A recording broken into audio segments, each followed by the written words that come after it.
This clown.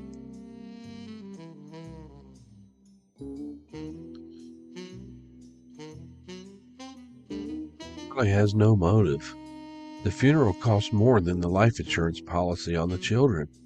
It really bothers me when people say she did it for life insurance, but each kid was worth $5,000. Doesn't make sense.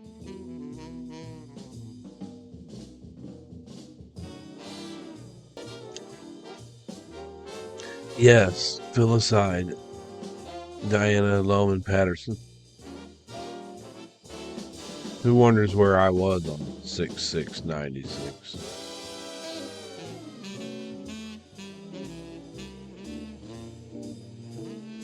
Anatoly KTR. Or filicide, spelled incorrectly, yet leave the baby alive. Doesn't even fit the definition. Ridiculous, spelled incorrectly.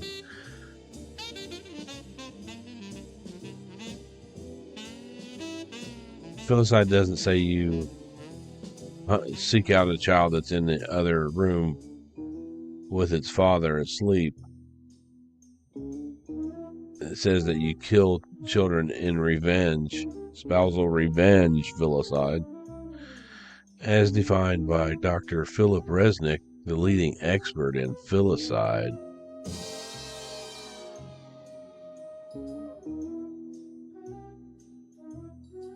It does fit the definition.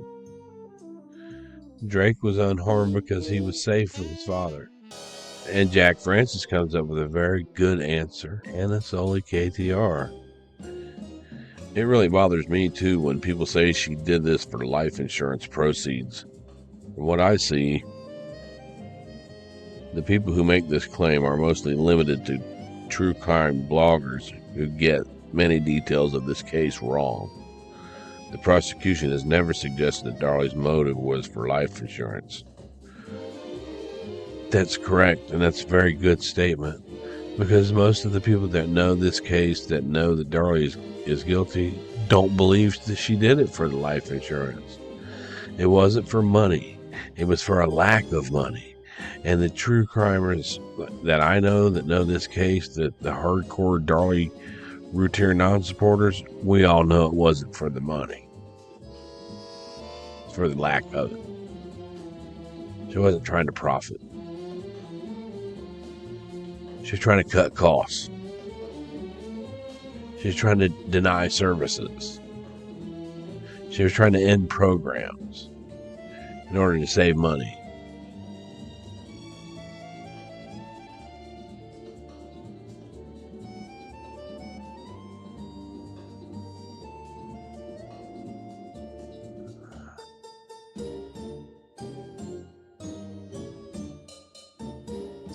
Filicide would be comorbid, whatever. I don't know. Does that mean something?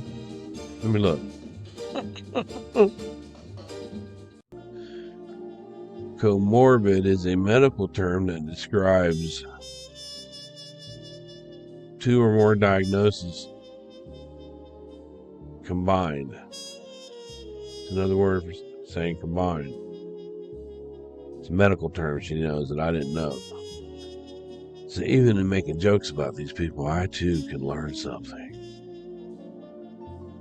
Darlie has never been diagnosed with anything before the murders, but should she have been? Should she have been, Miss Sully? Have you been diagnosed with anything for what you suffered as a child at the hands of two different adults? Did they diagnose you with anything for that? You can just think about that in your own personal life, because you are actually in a mental institution, according to what you wrote on Reddit. So did they diagnose you, and did it have anything to do with the sexual abuse that you withstood as a child? Just because Darlie has never been diagnosed doesn't mean it wasn't there. Would you agree that a child who was molested by a trusted parent from the age 8 on and reached out for help from another parent and didn't get it, Do you think there would be a diagnosis there in all your mental health abilities and your social work? You know as well as I know that sexual abuse, especially untreated, that went unreported. She was forced to look at her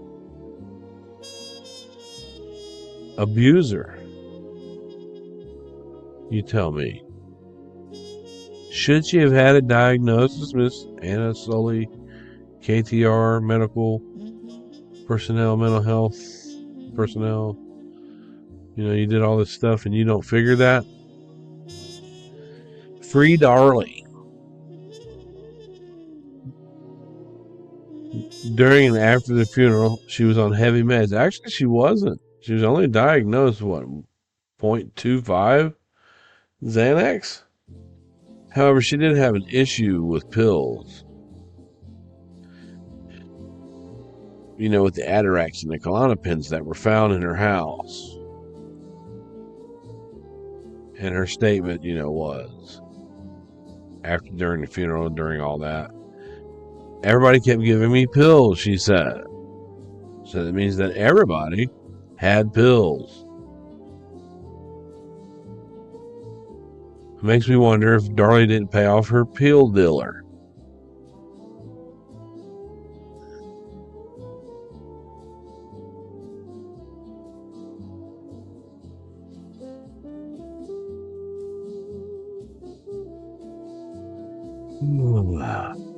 Just like Patsy Ramsey, and has been diagnosed with depression after sitting on death row for decades. I don't think she's been diagnosed with unless she's seen a doctor in there and she got diagnosed with depression and she told Sully that. Being in death row is, you're not supposed to have a hunky-dory life. It's meant to be depressing because that's what you get.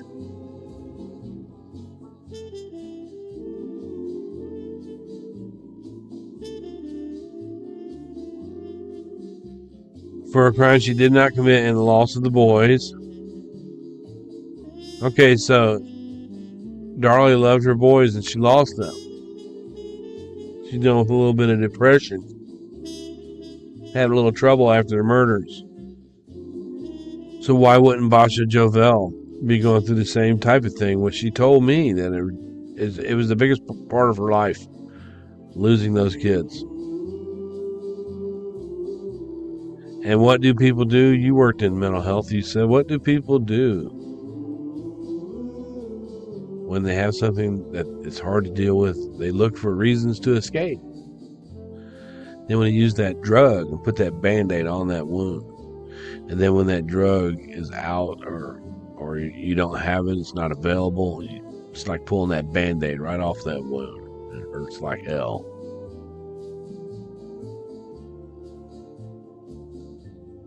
Yes, anxiety and depression are mood disorders, but she's never attempted suicide and has been a model inmate.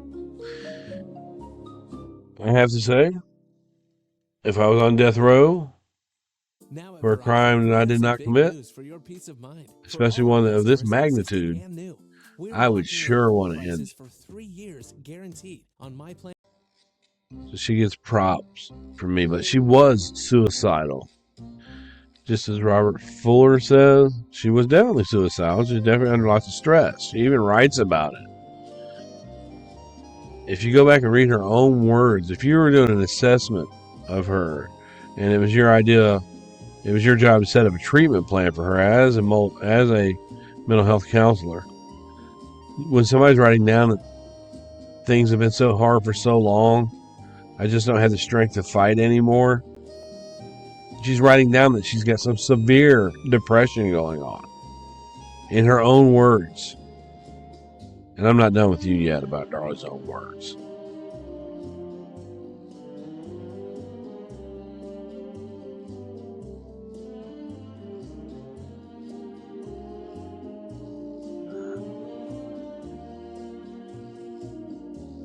That's a fair statement.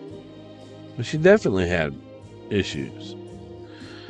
Okay, so here she goes. In psychology, one suicidal ideation does not equate to being suicidal after 30 days of look.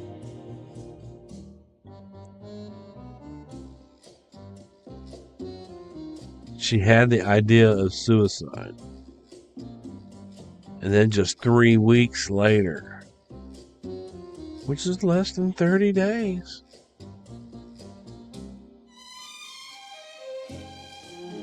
actually right at the 30-day mark,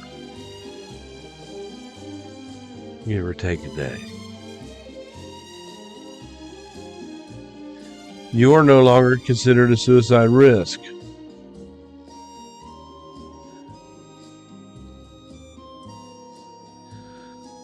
I'm trying to put this into plain English here.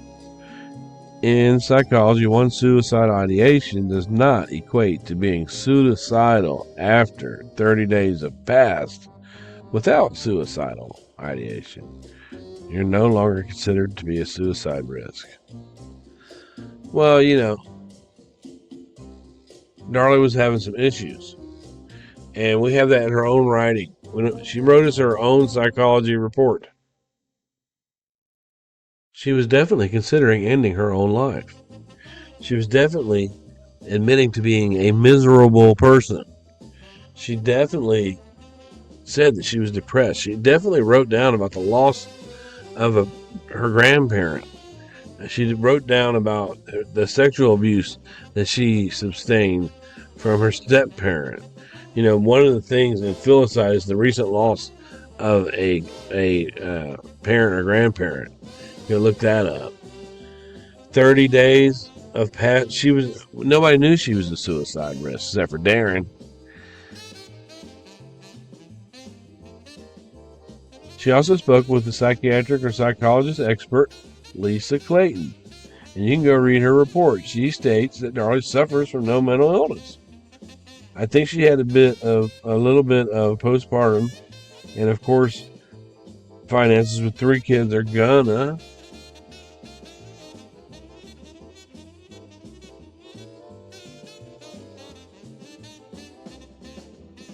be stressful. How many people are? Yes. Okay, I agree with this. Right. I agree with that. But we can't go on this type of statistic. Could Lisa Clayton be wrong? How much time did she spend with Darlie? So we have one expert against another. Matter of fact, I'll get into Lisa Clayton's testimony and some of her background at another time. She stated that Darlie suffered from no mental illness. It reminds me when I was a kid, because I had a pretty rough upgoing. So facing 11 felonies as a teenager. One of the things that would keep me from getting bound over to the adult courts was if I was under the care of a psychiatrist. So we hooked that up. Our lawyer, we hooked that up, and I was seeing the psychiatrist. His name was Dr. Shaffatelli. And I remember the first time that I went in to see him, he was trying to give me a diagnosis that I didn't have. This is what was happening. I think I was about 13 years old. And he says, so, I'm gonna come up with a scenario, and I'd like for you to give me how you would handle that scenario. I said, sure, shoot. And he goes, okay. You're in the middle of the desert. And a big old dragon comes up. And he wants to eat you. He goes, what do you do? I said, well, I'd shoot his ass. And Doc said, you can't. Doc said, well, you can't shoot him. How would you, where'd you get the gun? Is what the doctor asked my 13-year-old mind. And my response to him was, the same place you got the fucking dragon.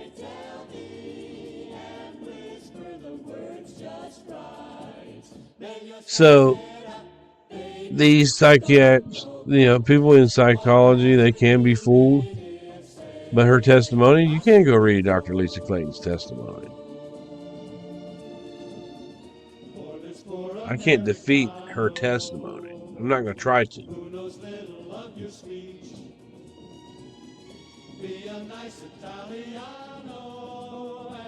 I can say that one thing is that Darlie is very charming.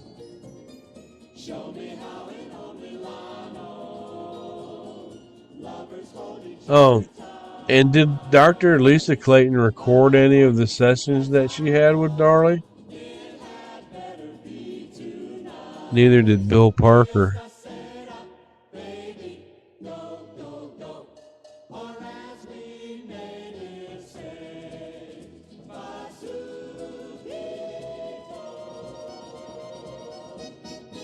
Here we go. I feel like I can make an opinion for myself because I know the family, and I've talked to Darlie several times on the phone, and we have written her for years. She was upset with Darin. You're spelling his name wrong, expert. Expert.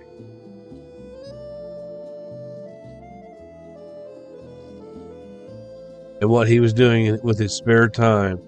I know she loved her kids, and being suicidal and homicidal are two completely separate things. They are. They are two separate things that they're based on one thing. Death. I think she was stressed. Darin was behind on bills. Would not get his car fixed, leaving her alone with the kids in the house all day. Poor her.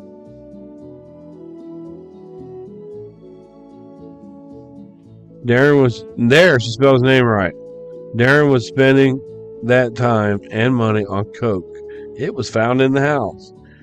And Darlie was only positive for fen-phen. Okay, here's two things that you're not taking into consideration, Mrs. Expert. What they said that they found in the house was a razor blade with a white powdery substance. They did not test it for cocaine, and we do not know that it was cocaine. By law, we don't know that was cocaine. By common sense, we do.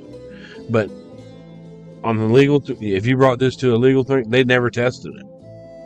And it would end right there. I said, well, was this tested? No. No, it wasn't. And it would end right there. And Darin wasn't drug tested. Right? We know that cocaine only stays in the system for a little while. But tell us, where was this cocaine found in the house? Or are you going to say, well, common sense tells you what that is, right? Common sense tells you that when you say, I don't know 76 times on your testimony about killing your kids.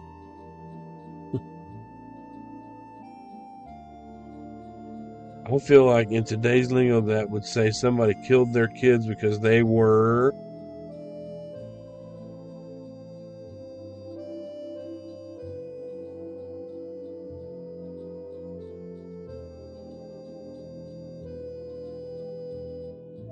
I feel like in today's lingo that would say somebody killed their kids because they were on Ozempic. I'm not sure what her train of thought was there. I think Darin's habits opened up the family to some pretty serious criminals. And maybe Darin could not pay his drugs debt. But Darlie's insurance policy would have covered all the debts he owed.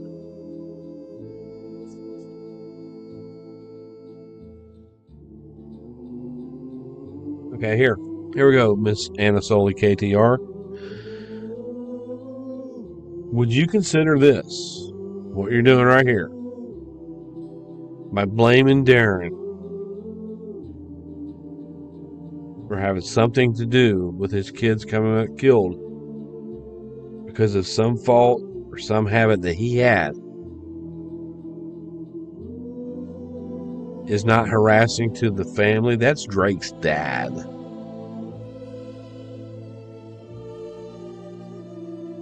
That's Devin and Damon's dad. And you're slandering his name. Maybe Darin could not pay his drugs debt. Well, if you had a little bit of powder and one razor blade, and one straw, you don't have Coke vials everywhere all over. They didn't find a Coke vial. You don't have, dollar bills rolled up everywhere. You don't have Coke resin on your dresser. You don't have a big problem. You're a casual user. If you just have a small amount of white powder that hasn't been identified at all. There was more mind-altering things taken from the house that belonged to Darlie than there was to Darin. Now, Darin was smoking the weed because there were 3 roaches. No big deal. Darlie knew this was in her house. Sully, you mentioned having to lock your drugs up. Can you tell us more about that you had to keep your drugs in a safe to keep you from them? Your husband would? Could you do it? Could you let us know more about that? A white substance, straw, and razor on a tray, unknown facial and pubic hair, means they could not find DNA allele on facial hair, which, if it does not match the Routiers, I don't know. That the hair thing just doesn't mean anything to me. Just like the blonde hair in the screen came back to a female officer, I think her name was Sarah Jones. Yes, the district attorney's office had that hair that they thought was similar to Darlie's caught in the screen. They had it tested, and they're the ones that announced this to us. The DA. They announced this. Nope, it's Sarah Jones. They were being honest. Yeah, this isn't evidence of an intruder. And a small amount of a white substance. With all the pills that they found there, with all the pills that they found in that house, so let's just, you don't hate me and I don't hate you for a second. With all the pills in the house and a razor blade and a straw, who's to say somebody wasn't chopping up some Klonopins and Atarax and mixing them together and snorting them up? Because there were a lot of pills taken from that house. I did a video of it. Klonopins and Atarax, which are speed and downs. Hydrocodone or whatever. How do we know that wasn't something that somebody was chopping up, snorting? We do know that all that Darlie had in her system was the fen-phen. I believe if you were snorting pills up, then it would leave your system pretty quick, though. I'm not sure about that.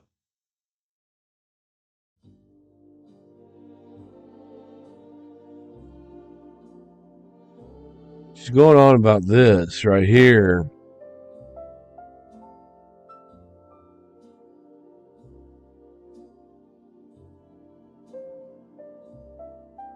And just above that, there's the pink vibrator, the beige vibrator, and the white vibrator. And Darlie's response to that was, I will not apologize for loving my husband. Well, girl, if you got 3 tricolor vibrators going, it's not your husband that you love.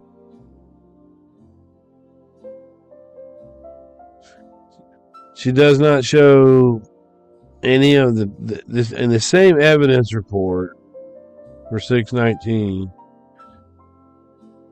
She's not showing all the pills that they took from that house. It's in the same report, but I've got a video of it. It's on my channel.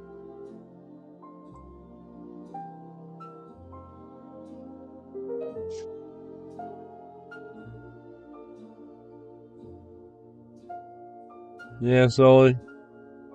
You need to. I wonder what Drake would think if he got to meet you after reading what you're writing. You got to meet some of them. I'm sure they're wonderful people. Outside of the Darlie case, outside of what's going on in this argument with them, I got a lot of respect for them,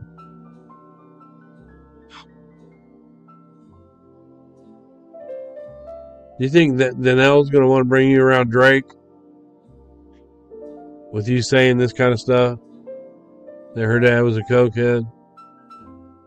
And this coming from someone that had a problem with heroin and meth themselves at a very young age. You had some youthful trauma that'll carry into your adult life, and you can have some adult psychosis based on your youthful trauma. You do know this.